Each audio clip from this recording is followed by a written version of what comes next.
Hi, it's me again with CorelDraw tips and tricks, and this is about CorelDraw 2018, align and distribute nodes that we've never been able to do before. And this is the second part of this video. So if you go to Object and open Align and Distribute and open the Align and Distribute Docker, you get your shape tool. And this is the second part. I've already done where you can align these nodes and do everything you want to it and make those nodes align. But let's say you want this node to the edge of the page. Well, right here, edge of page, and then we want it to the right of the page.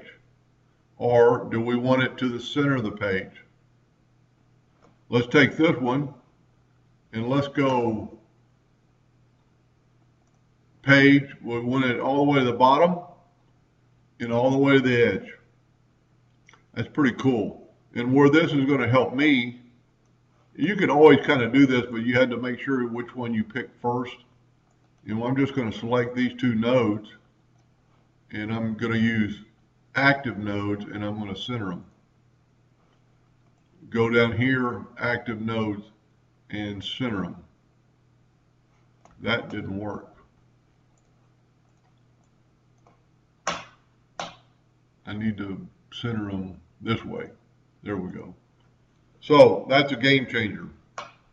Now, whether you know what's going on and you need to let's just do a test here. Let's move this one out. We need it back. We need it on this line. In the old way, you had to make sure you picked which one first. But let's do this.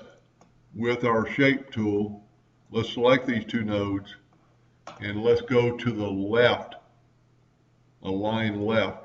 And what it did, it aligned it to that furthest one left. Now, if we wanted to go the other way, we want that box out to here, we could align it to the right. So it doesn't matter on which node you pick first. This is very, very helpful.